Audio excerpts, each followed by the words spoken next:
My name is Dorothy, but everyone calls me Dot. I'm 68 years old, and in all my years as a school nurse before retirement, I thought I'd seen every form of cruelty that adults could inflict on children. I was wrong. Nothing could have prepared me for the moment I saw my 7-year-old granddaughter Sophia standing on that elementary school stage with her beautiful eyebrows completely shaved off. When I looked at her little face, so bare and exposed under those bright stage lights, I felt my entire world tilt sideways. It was supposed to be a joyful evening. The spring concert at Riverside Elementary was always the highlight of April. I had been looking forward to seeing Sophie perform in the choir for weeks. She had been so excited, calling me every other day to tell me about the songs they were learning and the special dress her mother had promised to buy her. My Sophie loved to perform. She had those expressive features that lit up when she smiled, and her eyebrows, thick and perfectly shaped like little wings, gave her face such character when she sang. I arrived early, clutching the bouquet of yellow tulips I'd picked from my garden that morning. The auditorium was filling up with parents and grandparents, everyone chattering excitedly. I found a seat in the third row, right in the middle, where Sophie would be able to see me easily. When the children filed onto the stage in their matching white shirts and navy pants, I scanned the rows for my granddaughter. At first, I couldn't find her. Then I saw a little girl in the second row who kept her head down, whose face looked strangely blank and unfamiliar. My heart stopped. That was Sophie. Her eyebrows were gone, completely gone. Not just trimmed or thinned, but shaved down to the skin, leaving 2 pale, vulnerable strips of flesh where her expressive brows should have been. Under the harsh stage lights, the absence was shocking, almost grotesque. She looked like a different child, like someone had erased a crucial part of her identity. The other children stood tall and smiled at their families, but Sophie kept her face tilted downward, her hands clasped so tightly in front of her that her knuckles were white. I felt bile rise in my throat. My hands began to shake so badly that I dropped the tulips on the floor. The woman next to me leaned over. "Are you all right, dear?" she whispered. I couldn't answer. My eyes were locked on my granddaughter, on the way she flinched every time another child looked at her, on the tears that I could see glistening on her cheeks even from where I sat. The concert was a blur. I don't remember a single song. All I could see was Sophie's bare face, the raw skin where her eyebrows should have been, the way she seemed to shrink into herself. The moment the children took their final bow and filed off the stage, I was on my feet, pushing through the crowd toward the side door where the performers would exit. Sophie came out holding the hand of her teacher, Mrs. Patterson, who looked deeply concerned. When Sophie saw me, her face crumpled completely. She broke away from her teacher and ran into my arms, sobbing so hard that her whole body shook. "Grandma Dot," she choked out. I looked like a monster. I held her tight, stroking the back of her head, trying to find words that wouldn't come. Over her shoulder, I saw my daughter-in-law Crystal approaching, wearing a tight smile and a designer dress that probably cost more than my monthly pension. Her own eyebrows were perfectly microbladed, dark and dramatic, framing her eyes like expensive art. "Oh, Dorothy," Crystal said with false brightness. "Wasn't Sophie wonderful up there?" I carefully released Sophie and stood to my full height, which was still 3 inches taller than Crystal despite my age. "What did you do to her face?" My voice came out low and dangerous, barely controlled. Crystal's smile didn't waver. I gave her a little trim. She needed it. Those eyebrows were getting so unruly and thick. She looked like a little boy. "A trim?" I repeated, my voice rising. "Crystal, you shaved off her eyebrows completely. She's 7 years old." "They'll grow back," Crystal said with a dismissive wave of her hand. She was already pulling out her phone, probably to check her Instagram notifications. Besides, it's actually on trend right now. Very minimalist. Very clean. I looked down at Sophie, who was pressed against my side, trembling. "Sophie, sweetheart, what happened?" Before Sophie could answer, Crystal cut in sharply. "I already told you what happened. Now, we need to go. Come on, Sophia." She reached for Sophie's arm, but my granddaughter flinched away, hiding behind me. "She's clearly upset, Crystal. Let me take her for ice cream, and we can plaque." "No," Crystal's voice lost its fake sweetness. "She needs to come home with me right now. She's been misbehaving all week, and this is part of her consequence." "Her consequence?" I stared at Crystal in disbelief. "You shaved a child's eyebrows as punishment?" Mrs. Patterson, who had been standing awkwardly nearby, spoke up. "Mrs. Morgan, I have to say, I was quite shocked when Sophia arrived at school this morning. The other children have been asking questions, and Sophia has been very withdrawn all day. Crystal rounded on the teacher. Are you implying something, Mrs. Patterson? Because I'm Sophia's mother, and I'll parent her however I see fit. I'm not implying anything, Mrs. Patterson said carefully. I'm simply noting that this has affected Sophia's emotional state. Perhaps we should schedule a meeting with the school counselor. There's no need for that, Crystal snapped. Come on, Sophia. Now. But Sophie clung to me harder, her small hands gripping my jacket. I want to stay with Grandma Dot, she whispered. That's when my son Robert appeared, looking harried in his work suit, clearly having rushed from the office. Mom, Crystal, what's going on? I got here late. He stopped when he saw Sophie's face. What the hell? Don't start, Rob, Crystal said quickly. It's just eyebrows. They grow back. Your mother is making a huge scene over nothing. Robert stared at his daughter, and I saw a shock register on his face, but then something else, something that made my stomach sink. He was going to side with his wife. I could see it happening in real time, the way his expression shifted from horror to uncomfortable resignation. Mom, he said slowly, it's definitely surprising, but Crystal is right. They'll grow back. Kids recover from worse. Kids recover from worse? I couldn't believe what I was hearing. Robert, look at your daughter. Really look at her. He did look, and for a moment I saw genuine remorse in his eyes. Sophie was staring at him with such hope, such desperate need for her father to protect her. Daddy, she said softly. It hurt when Mommy did it. And she said I deserved it because I'm too pretty, and it makes people not like me. The admission hung in the air like smoke. Crystal's face went rigid. That's not what I said. She's twisting my words. I said she was becoming vain, and vanity is ugly. I was teaching her a lesson about inner beauty. By shaving her eyebrows off? Mrs. Patterson looked horrified. Can everyone please stop being so dramatic? Crystal's voice was getting shrill. In some cultures, this is completely normal. I read that in ancient Egypt. We're not in ancient Egypt, I cut her off. We're in Ohio in 2025, and what you did is abuse. The word hung in the air like a thunderclap. Crystal's face turned scarlet. How dare you? I am her mother. I would never abuse my daughter. Then what do you call this? I gestured to Sophie's face.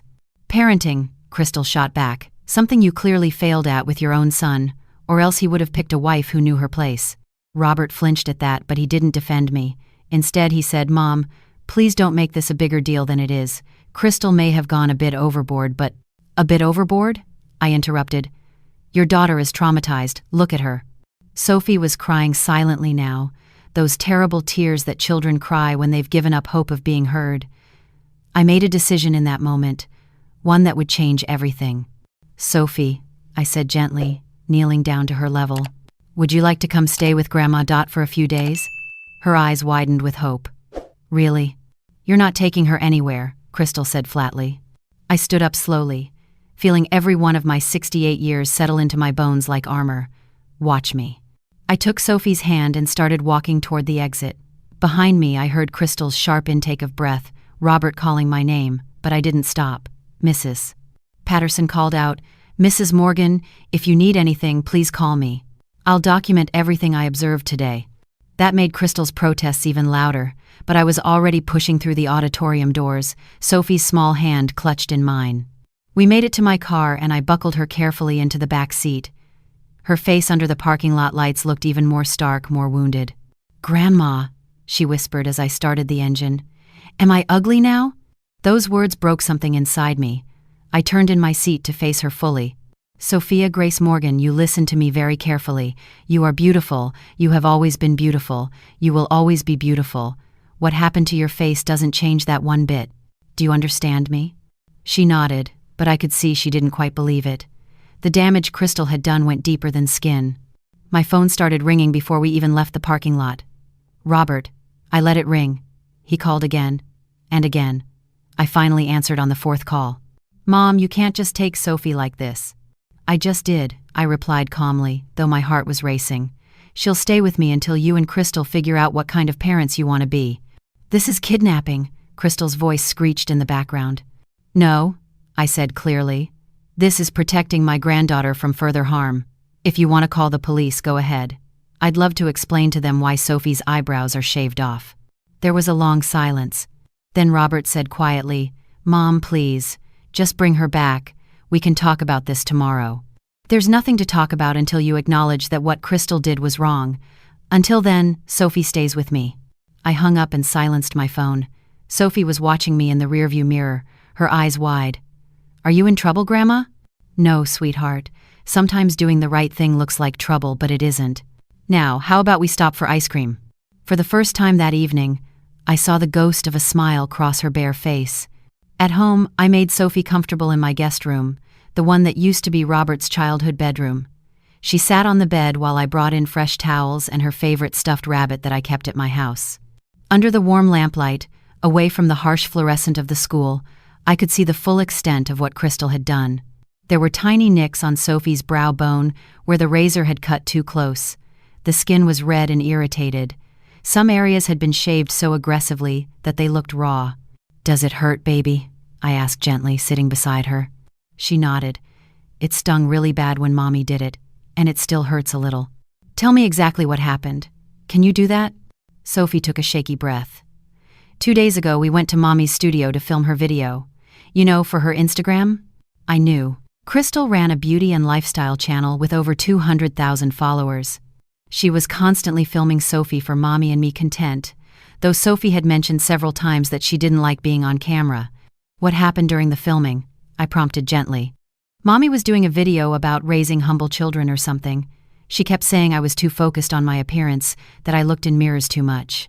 But Grandma, I only looked because she was always telling me to check my hair and makeup for her videos. Miyaf clenched. Go on, sweetie.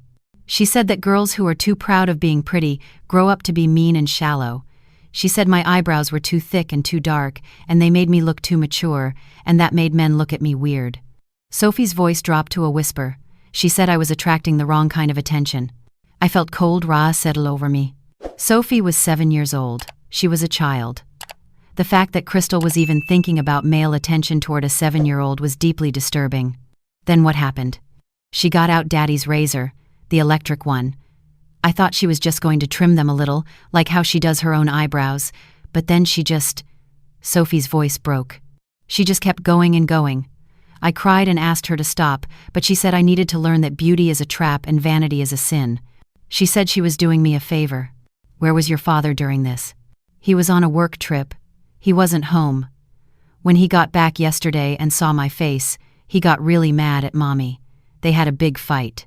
But then Mommy cried and said she was just trying to protect me from becoming superficial like her own mother was. She said she did it out of love. Sophie looked at me with those two wise eyes. Grandma, if someone loves you, why would they hurt you?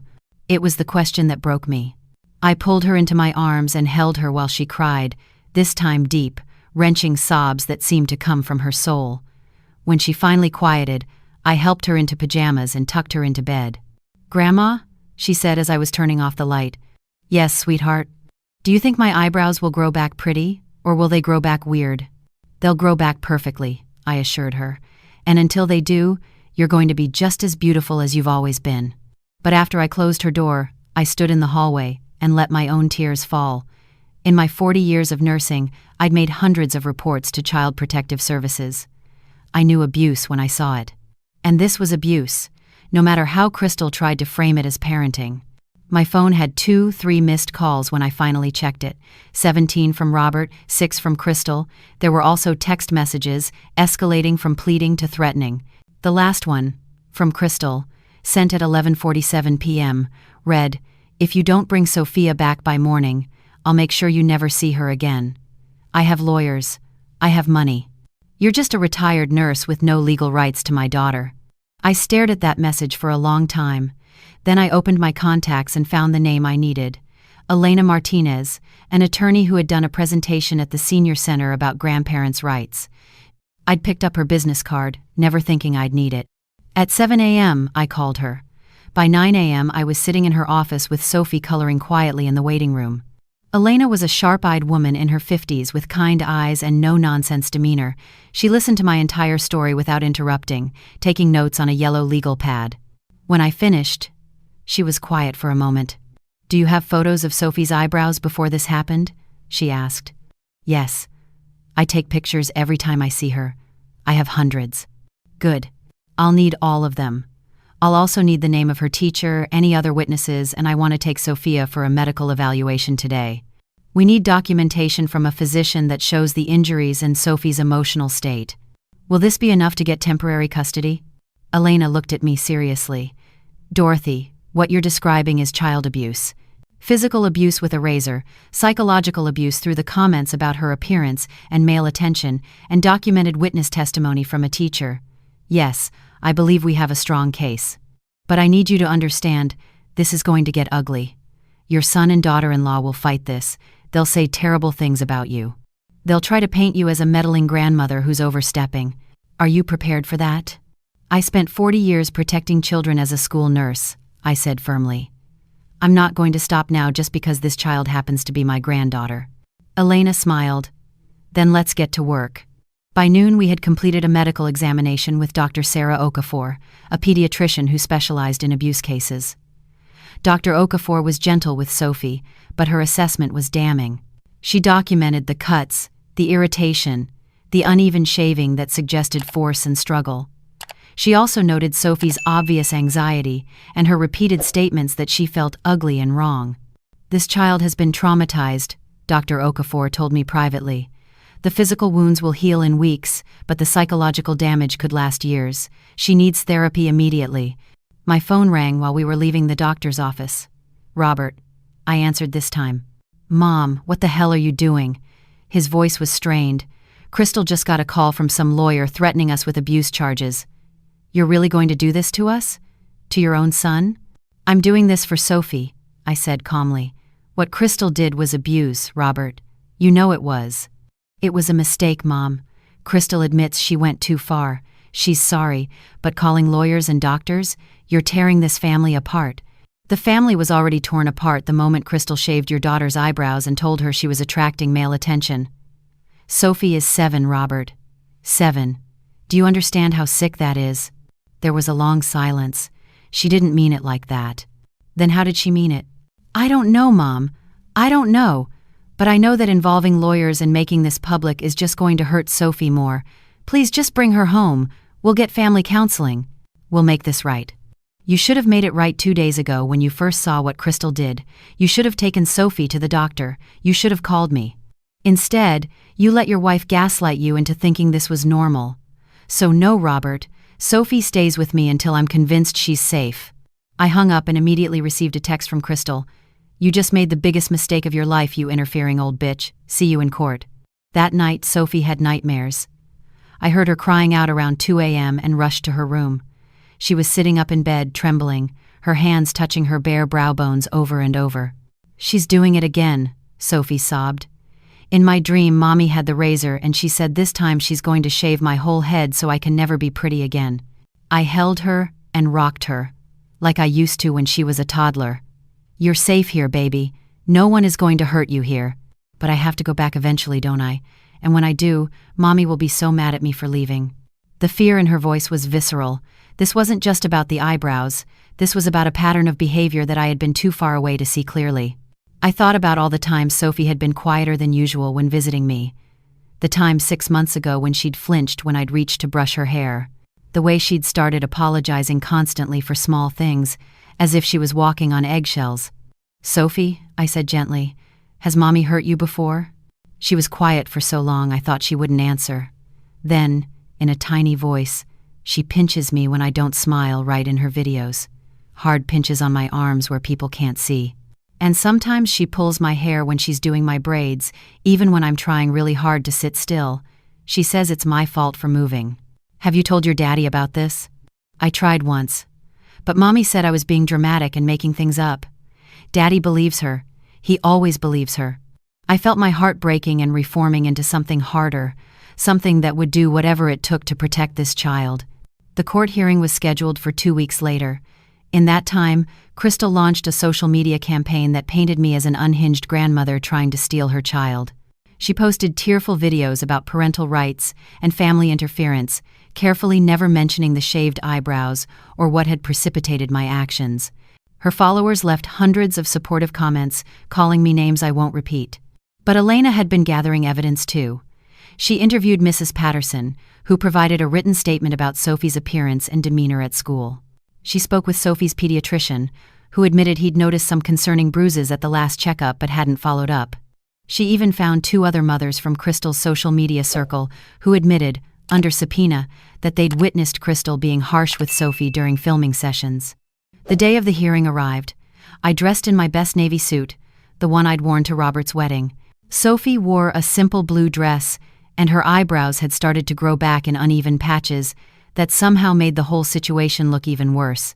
In the courthouse hallway, I saw Robert and Crystal for the first time since the concert.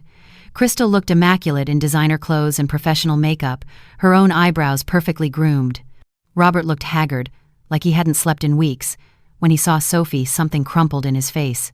"Hey, Sophie girl," he said softly, kneeling down to her level. Sophie looked at me uncertainly, then back at her father. "Hi, Daddy. I miss you so much. Do you miss me?" She nodded, tears starting to form. "But I'm scared to come home." Crystal made a strangled sound, but her lawyer put a hand on her arm, warning her to stay quiet. "Why are you scared?" Robert asked, though his voice suggested he already knew the answer. "Because Mommy might hurt me again. Because she said I deserved what happened. Because..." Sophie's voice dropped to a whisper. "Because you didn't protect me last time." Robert's face went white. He looked up at me, and for the first time I saw real understanding in his eyes, not just acknowledgement, but genuine comprehension of how badly he had failed his daughter. The hearing itself was brutal. Crystal's lawyer painted me as a controlling mother-in-law who had never accepted Crystal and was using this minor incident to try to break up their marriage. He argued that eyebrow shaving, while unconventional, wasn't abuse, that they grew back, that no permanent harm was done. Then Elena presented our evidence. The medical photos showing the cuts and irritation, Dr. Okafor's testimony about the psychological trauma, Mrs. Patterson's statement. The testimony from Crystal's acquaintances about harsh treatment during filming, Sophie's own written statement done with a child psychologist about the pinching and hair pulling. And then, the moment that changed everything, Elena played a video that had been submitted anonymously to her office. It was from one of Crystal's filming sessions, apparently recorded by another mother who had been present. In it, Crystal was filming a "Get Ready With Me and My Daughter" video. Sophie, maybe 6 months earlier, was sitting still while Crystal did her makeup. When Sophie moved her head slightly, Crystal's hand shot out and pinched her arm viciously. You could hear Sophie's small gasp of pain. Crystal, never breaking her smile for the camera, said sweetly, "Sit still, baby, or we'll have to start over again." But her eyes were cold. The courtroom went silent. Even Crystal's lawyer looked shocked. Robert put his head in his hands. The judge, a stern woman named Patricia Claiborne, watched the video twice. Then she looked at Crystal. "Miss Morgan, I'm going to ask you directly. Did you shave your daughter's eyebrows?" Crystal's lawyer advised her not to answer, but she ignored him. "Yes," she said defiantly. "I did, but it was for her own good." She was becoming obsessed with her appearance because everyone kept telling her how pretty she was. I was trying to teach her that looks don't matter. "By removing a prominent facial feature?" Judge Claiborne asked. "By removing her vanity," Crystal shot back. "And the pinching shown in this video? That was..." She wasn't sitting still. I had to get her attention. "I see. And Mr. Morgan," the judge turned to Robert. "Where were you during these incidents?" Robert looked up, and I saw the weight of guilt on his face. "I was traveling for work. I'm on the road 3 weeks out of every month. I didn't see most of this." "But you saw your daughter's shaved eyebrows," the judge pressed. "Yes.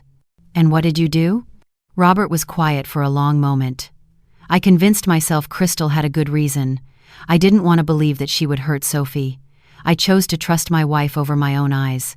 It was the first honest thing he'd said through this whole ordeal.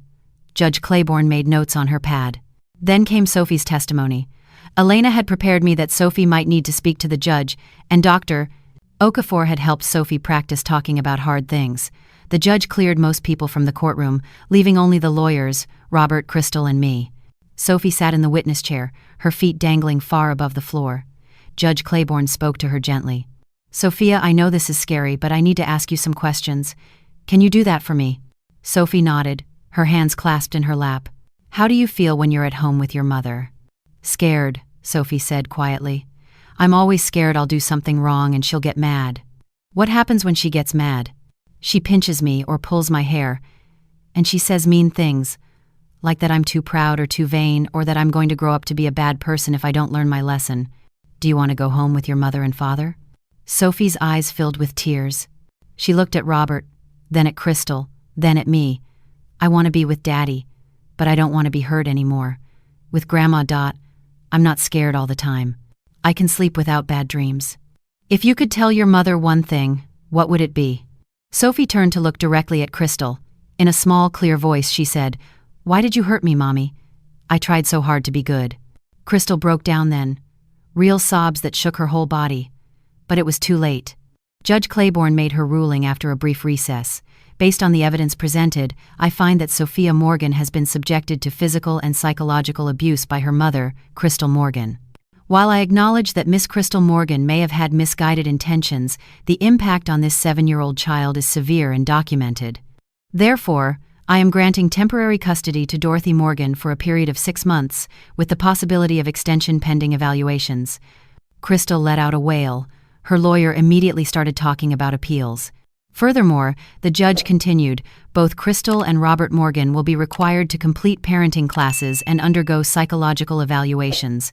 Crystal Morgan will begin court-ordered therapy specializing in anger management and parenting strategies. Robert Morgan will attend sessions focused on recognizing and responding to abuse.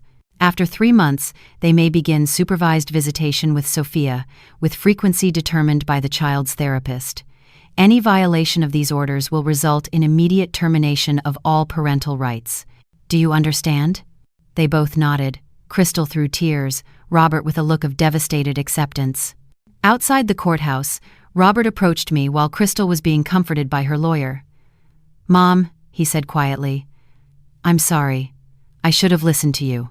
I should have protected her." "Yes," I said simply. "You should have.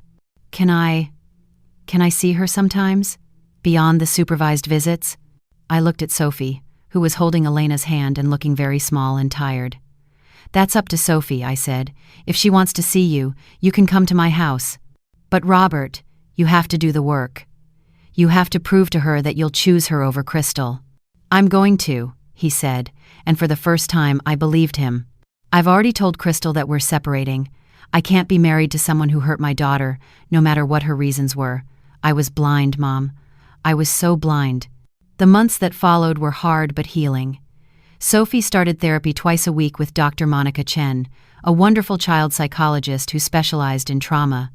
Slowly, the nightmares decreased.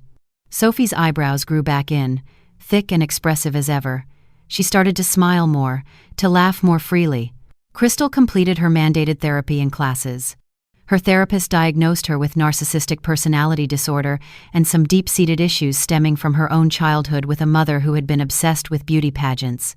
It didn't excuse what she'd done, but it explained it. She started medication and intensive therapy. Her social media following dropped when the truth about what had happened came out, despite her attempts to control the narrative. Robert proved himself slowly. He came to my house twice a week to see Sophie, always bringing her favorite books or art supplies, never pushing, just being present. He attended every single one of his mandated therapy sessions. After 3 months, Sophie asked if she could go to lunch with him alone. I watched them walk down the street together, his hand gently holding hers, and I felt something loosen in my chest. 6 months after that first hearing, we had another evaluation. Sophie, now 8 years old, stood before Judge Claiborne again. Her eyebrows had grown back completely, framing her expressive eyes the way they were meant to. "Sophia," the judge asked, "how are things now?" "Better," Sophie said, much more confidently than before. "Mommy is different when I see her at the visits. She doesn't pinch anymore, and she says she's sorry a lot. Daddy is learning how to protect me, and Grandma Dot makes me feel safe. Where would you like to live?" Sophie thought about it. "Can I live with Grandma Dot but see my daddy more? And maybe see Mommy sometimes when I feel ready?" The judge smiled. "I think we can arrange that." The final ruling extended my custody for another year, with increased unsupervised visitation for Robert and continued supervised visits for Crystal. It wasn't perfect, but it was progress. One evening, almost a year after the spring concert, Sophie and I were sitting in my kitchen making cookies. She had chocolate chips on her nose and flour in her hair. She looked up at me with those expressive eyebrows and said, "Grandma Dot, Thank you for saving me." "Oh, sweetie," I said, my throat tight with emotion. "You saved yourself by being brave enough to tell the truth." "Will I ever not be scared of Mommy?" I considered this carefully. "I think maybe someday you'll understand her better, and the fear will become something else. Maybe forgiveness, maybe just acceptance, but you never have to forget what happened. Your feelings are always valid." She nodded thoughtfully, then went back to pressing chocolate chips into cookie dough. As I watched her, I thought about all the children I'd helped in my 4 decades as a school nurse. I'd made countless CPS reports, sat with countless crying kids, documented countless injuries. But I'd never imagined that one day, the child I'd be fighting for would be my own granddaughter. The irony wasn't lost on me that my own son had become the kind of father who failed to protect his child, the kind I'd spent my career working against. But we were all learning. Robert was becoming the father Sophie needed him to be. Crystal was doing the hard work of understanding her own trauma and breaking the cycle, and Sophie was healing, one day at a time. My phone buzzed with a text from Mrs. Patterson. "Saw Sophie at the school art show tonight. She's glowing. You did good, Dot." I smiled and texted back. "We all did." Sophie looked up from the cookies. "What are you smiling about?" "Just thinking about how proud I am of you," I said, "and how much I love you." "I love you too, Grandma Dot, more than all the chocolate chips in the world." Later that night, after Sophie was asleep, I stood in her doorway and watched her peaceful face in the nightlight's glow. Her eyebrows cast small shadows on her cheeks. Her breathing was steady and calm. No nightmares tonight. I thought about that moment at the spring concert when I first saw what had been done to her.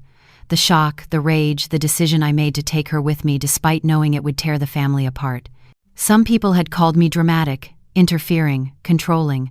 Crystal's social media followers had sent me hate mail. Some of my own friends had questioned whether I was overreacting.